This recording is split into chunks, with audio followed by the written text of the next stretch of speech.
How to make a naranjice by teacher Ceci. You need 3 oranges, a knife, an orange squeezer, and 6 orange peel holders. First, wash the oranges. Second, cut the oranges. Third, squeeze the oranges. After that, if you want, remove the inner skin from the orange peels. Then, pour the juice into the orange peels.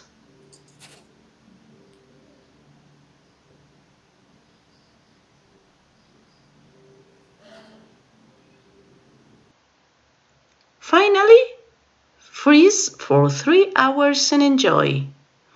Thanks for watching!